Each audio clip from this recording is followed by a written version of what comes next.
Hello, welcome. My name is Alex, and we have successfully jinxed some of the players that we decided to snub. And of course, Salah returned, yes, but I decided to go with Haaland. I captained him, and now I'm gonna be selecting players for the Gameweek 2. I'm at an incredible 80 points. I am at 200,000 rank, just dreamland. I got most of the players nailed on for the next few game weeks. I would say that I'm saving the transfer right now, so this might be not that exciting of a video, but I'm gonna be sharing my thoughts on like whether you need to go for Reinders, for instance, because he's a must-have and it was established that he's gonna be cooking, or do you need to like maybe save transfer and wait and see. For the selection, I'm gonna be talking about the player and also showing you the heat map or like some stats that will show you help you understand what's the performance was like for that player in the previous game week. So Sanchez is in goal again, and he was a little bit all over the place. I think he considered a free kick, like his position was kind of awkward. It was then ruled out because of some intervention on the line, but eventually he earned the points, and he is my goalkeeper for the game against West Ham, which is, they are all over the place. Like losing 3-0 to Sunderland is probably the lowest of the lows for a team like West Ham that have just hired a manager like Potter, right? So everyone is expecting some results. Some people had Bowen in their team, some people had Falkirk, and some people had Diouf as a starter. Diouf or Wan-Bissaka. And I had Diouf on my bench, and I was worried. I was thinking, like, probably I'm benching 6-pointer there. No, not at all. So now I don't even want to play the Diouf. Like, Diouf is the pick that I actually want to get rid of as soon as possible. And I'm looking at early wildcards or, like, looking at transfers. I'm not going to be using a transfer on him, but I definitely don't plan playing him anytime soon. For defensive line, Kukureya, of course, he is going to be my defender, just because he was so active. Anyway, it was like 9-pointer, and he definitely excelled. He had a chance to score as well, as predicted. Was very attacking. And same goes for Ait Nouri. Like, he was very attacking, picked up 9-pointer, and Pedro Porro also had a fantastic game. So all of these defenders are starting for me. Like, there can be a conversation. I can bench Pedro Porro for a Steve, but I'm not sure if I'm gonna be doing that. I still have these vivid memories of Pedro Porro scoring in the 5-0 defeat to Man City at Etihad. And I'm confident that probably Man City is not gonna be conceding 5 unanswered goals. I still think that Pedro Porro can score. So unlike a Steve, I have no idea. They're playing at home against Sunderland. Yes, Sunderland are a newly promoted team, and Burnley had a fantastic defensive record. I still think that they can concede. So, and if Pedro Porro is conceding, I know that he's very attacking. For the midfield, I still have Minte. Minte played, I think, a little bit longer. I think they were subbed off around the same mark as Georgina Rutter. Georgina is a striker, but I'm kind of worried because if Georgina is a striker and Welbeck was on the bench, Georgina didn't really do much. He earned a penalty though, but Welbeck is probably gonna be the #1 replacement for Rutter. I'm kind of worried about his spot, and for Minte, I think he's just such a utility player. He can play everywhere on the pitch pretty much, so he will still find a way to they will still find a way how to start him. So I'm good with Minte, given that Everton played a disastrous game. They lost to Leeds. For the captaincy, I am not really sure about the captaincy. I might just switch back to flip-flop to Haaland, but Palmer against West Ham away.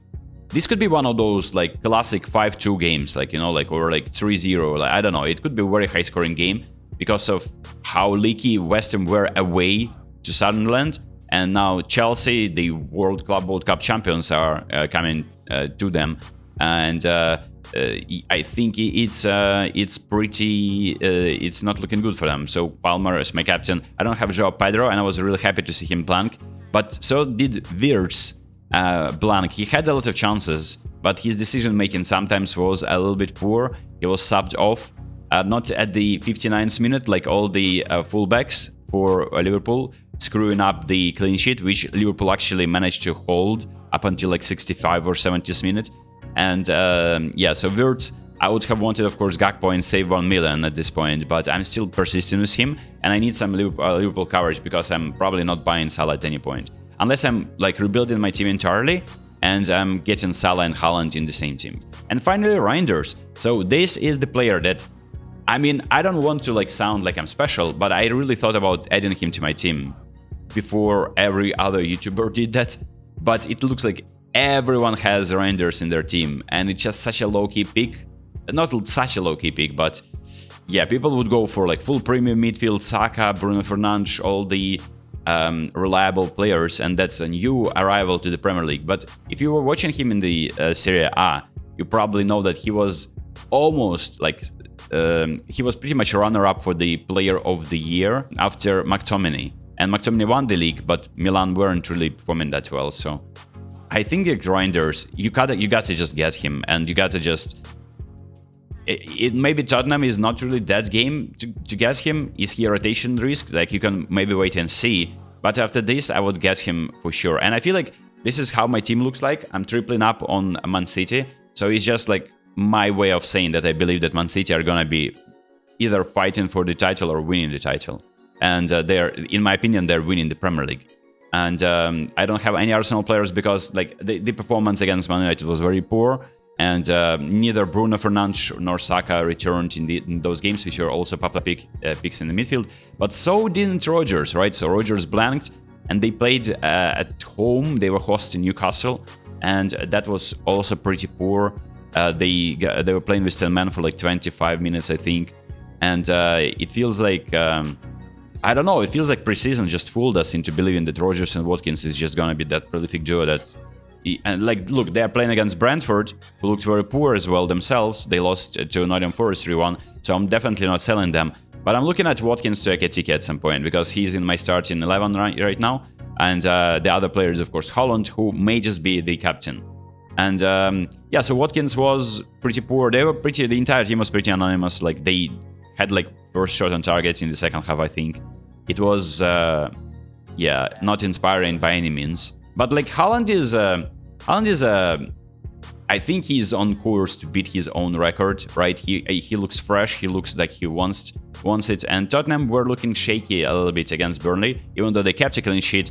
Vicario made some fantastic saves. So I feel like Haaland can score a brace easily against Tottenham, and he could be the captaincy material. Palmer, I don't know, man. Palmer is just such an unexpected. It's just like a box of chocolates now. You never know what you're gonna get from Palmer. One game he just scored a hat-trick, and the other game he just ghosts in the Premier League. Like, he definitely turns up in important games, but in the Premier League, it just, I don't know, risky captaincy material. But I may just go on with that. And in my bench, I have Dubravka, Esteve, Diouf, and Marc Guéhi.